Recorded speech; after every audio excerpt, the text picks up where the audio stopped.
Halo semuanya, selamat datang di channel kita Motivasi Kehidupan.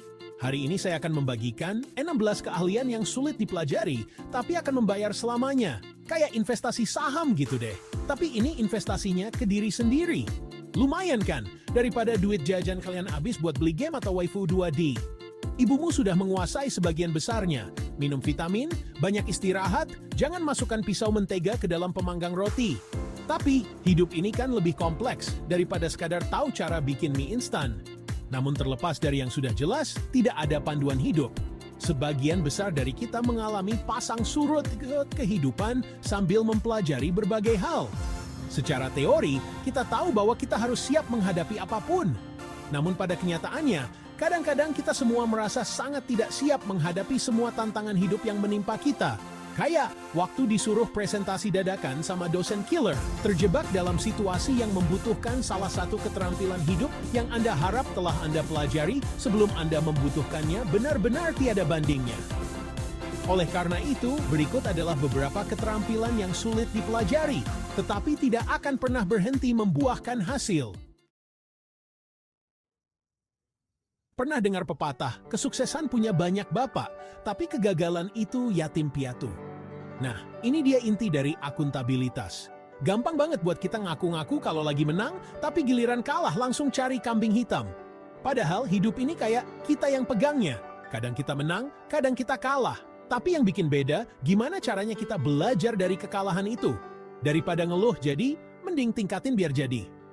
Intinya, akuntabilitas itu tentang bertanggung jawab atas pilihan dan tindakan kita. Jangan jadi yang bisanya nyalahin like atau cheat. Hadapi, pelajari, dan tingkatkan. Zaman sekarang, informasi itu kayak air bah, deras banget. Coba deh buka media sosial kalian, pasti penuh dengan berita, gosip, sama meme. Nah, disinilah pentingnya berpikir kritis. Kita harus bisa memilah informasi, mana yang fakta, mana yang hoax. Kayak lagi milih baju jangan asal tergiur foto produk, baca deskripsi, cek, baru deh putuskan beli atau enggak. Jangan sampai kita jadi korban atau yang bisa menyesatkan. Ingat, informasi itu ibarat makanan. Kalau kita salah makan, bastard grind. Hidup ini penuh dengan pilihan. Mulai dari hal sepele kayak mau makan siang pakai nasi padang atau ayam geprek, sampai hal besar kayak mutusin mau nikah siapa. Nah, disinilah pentingnya kemampuan pengambilan keputusan. Keputusan yang baik itu kayak di film, bikin hidup kita jadi lebih seru dan bermakna. Tapi kalau salah milih, ya siap-siap aja deh ngerasain yang absurd. Intinya, sebelum mutusin sesuatu, pikirin baik-baik, kumpulin informasi, dan jangan lupa dengerin kata hati. Karena pada akhirnya, kita sendiri yang bakal nanggung akibatnya, baik atau buruk. Bab 4 penelitian, jadi detektif informasi, pecahkan misteri kehidupan. Enggak ada manusia yang tahu segalanya. Bahkan, Google aja terus belajar buat ngasih informasi yang akurat. Nah, disinilah pentingnya kita punya kemampuan penelitian. Penelitian itu kayak kita harus ngumpulin kepingan-kepingan informasi, nyusun, dan menganalisisnya sampai nemuin jawaban yang tepat. Kayak detektif yang lagi nyari petunjuk buat mecahin kasus. Jadi, jangan malas buat belajar hal baru, eksplorasi berbagai sumber informasi, dan asah kemampuan analisis kalian. Siapa tahu kalian bisa nemuin penemuan besar kayak Archimedes.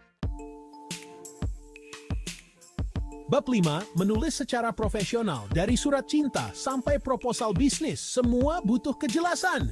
Di era digital ini, kemampuan menulis secara profesional itu penting banget guys. Kayak wajib yang harus dikuasai kalau mau sukses di dunia kerja, atau sekedar buat nulis Instagram yang menarik. Bayangin deh kalian lagi ngirim surat lamaran kerja, tapi tulisannya amburadul, penuh dengan dan bahasa, udah pasti langsung ditolak HRD kan? Makanya, belajar nulis yang dan benar itu penting. Gunakan bahasa yang sopan, mudah dipahami, dan sesuai dengan konteks. Percaya deh, kemampuan menulis yang baik bisa jadi nilai tambah buat kalian, baik di dunia nyata maupun maya. Bab 6, konsistensi rahasia sukses ala tukang ojek pengkolan. Pernah nonton tukang ojek pengkolan? Nah, Pak Ogah itu contoh nyata orang yang konsisten. Tiap hari mangkal di pos ronda, nungguin orang yang mau ngasih duit receh. Konsistensi itu kayak di RPG. Kalau kita rajin ngelakuin sesuatu secara rutin, lama-lama kita bakal naik dan jadi lebih jago. Jadi, jangan gampang nyerah kalau lagi ngejar mimpi. Teruslah belajar, berlatih, dan konsisten. Maka kesuksesan pasti akan datang. Sepasti Pak Ogah dapat duit receh dari orang yang lewat. Bab 7. Mengkomunikasikan kebutuhan. Mulutmu, harimaumu, juga jembatan hatimu. Manusia itu bukan cenayang yang bisa baca pikiran. Kalau kita punya kebutuhan atau keinginan, ya harus dikomunikasikan dengan baik. Jangan dipendam sendiri, kayak GGN sama doi. Ntar malah salah paham dan bikin hubungan jadi runyam. Ingat, komunikasi yang baik itu kunci dari hubungan yang sehat. Baik itu sama pacar, teman, keluarga, atau bahkan sama abang tukang bakso langganan. Bab 8. Mengetahui kapan harus diam. Mulutmu, harta karun yang perlu dikunci rapat. Pernah dengar pepatah diam itu emas? Nah, pepatah ini bener banget loh. Kadang diam itu lebih baik daripada kita ngomong sembarangan yang bisa bikin orang lain sakit hati. Kayak lagi main, kalau kita nuduh orang sembarangan tanpa bukti, bisa-bisa kita yang Jadi, sebelum ngomong, pikirin dulu baik-baik. Kalau sekiranya omongan kita nggak penting, atau malah bikin runyam suasana, mending diem aja deh. Bab 9. Meminta bantuan atau nasihat. Nggak ada manusia yang sempurna, bahkan superhero juga butuh. Meminta bantuan itu bukan berarti kita lemah atau bodoh. Bahkan, kuat Superman aja butuh bantuan Batman dan Wonder Woman buat nyelamatin dunia. Kadang, kita butuh perspektif orang lain buat ngelihat masalah dari sudut pandang yang berbeda. Kayak lagi main, kalau kita di satu bagian, mending minta bantuan teman buat nyelesainnya. Jadi, jangan gengsi buat minta bantuan atau nasihat kalau emang lagi butuh. Siapa tahu, bantuan mereka bisa jadi solusi dari masalah yang lagi kita hadapi. Bab 10. Menerima pujian dan kritik, jadi kaca yang bisa merefleksikan diri dengan jernih. Menerima pujian dan kritik itu kayak ngaca. Kalau dipuji, jangan langsung GR atau kegeeran. Anggap aja itu sebagai apresiasi atas usaha kita. Sebaliknya, kalau dikritik, jangan baper atau langsung. Anggap aja itu sebagai masukan buat jadi pribadi yang lebih baik lagi.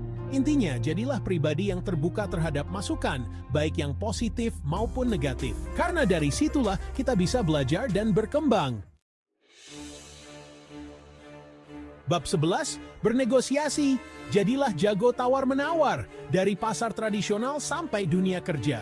Negosiasi itu bukan cuma tentang dapetin harga termurah di pasar, tapi juga tentang mencari solusi yang saling menguntungkan buat kedua pihak. Kayak lagi main strategi, kita harus pinter-pinter ngatur strategi biar bisa menang tanpa harus ngerugiin pihak lain. Keterampilan negosiasi yang baik itu penting banget, baik di dunia kerja, bisnis, atau bahkan dalam hubungan percintaan. Bab 12. Taklukkan panggung, raih mimpi. Atau berbicara di depan umum, itu jadi momok menakutkan bagi sebagian orang. Rasanya deg-degan, keringat dingin, dan takut salah ngomong. Tapi tenang, ini bisa dilatih kok. Kayak belajar naik sepeda, awalnya pasti jatuh bangun. Tapi kalau terus dilakuin, lama-lama juga lancar. Latihan di depan cermin, ikutan komunitas, atau sekedar ngobrol di depan teman-teman, bisa jadi langkah awal buat ngelawan rasa grogi. Diablas, uang mah bekas gayanya pi segila scout AAE. This. Bab 14. Mempelajari bahasa baru itu kayak buka jendela dunia. Kita bisa ngobrol sama orang dari berbagai negara, belajar budaya baru, dan memperluas pergaulan. Selain itu, belajar bahasa baru juga bisa ningkatin fungsi otak loh. Kayak buat otak, biar tetap fit dan gak gampang pikun. Jadi, tunggu apa lagi? Yuk mulai belajar bahasa baru. Siapa tahu, kalian bisa jadi polyglot kayak Profesor Mulyono. Bab 15. Bersyukur itu sederhana, tapi efeknya luar biasa. Dengan bersyukur, kita belajar menghargai hal-hal kecil dalam hidup dan merasa lebih bahagia. Nggak perlu nunggu dapat hadiah gede buat bersyukur. Hal-hal sepele kayak bangun tidur dengan sehat, bisa makan enak, atau sekedar ngeliat kucing lucu di jalan, itu patut disyukuri. Jadi, biasakanlah bersyukur setiap hari. Niscaya, hidup kalian akan dipenuhi dengan kebahagiaan dan kedamaian. Bab 16, hidup ini kayak guys. Kadang kita terlalu fokus sama tujuan, sampai lupa buat nikmatin perjalanan. Padahal, banyak banget hal indah yang bisa kita temuin di sepanjang perjalanan. pemandangan indah, pengalaman seru, atau bahkan kenalan sama orang baru. Jadi, belajarlah untuk hidup di saat ini. Syukuri apa yang kita punya sekarang, dan nikmati setiap momen dalam hidup. Outro. Nah, itu tadi 16 keahlian yang bisa bikin hidup kalian lebih baik. Gimana menurut kalian? Apakah ada penting lain yang belum masuk daftar? Tulis pendapat kalian di kolom komentar ya.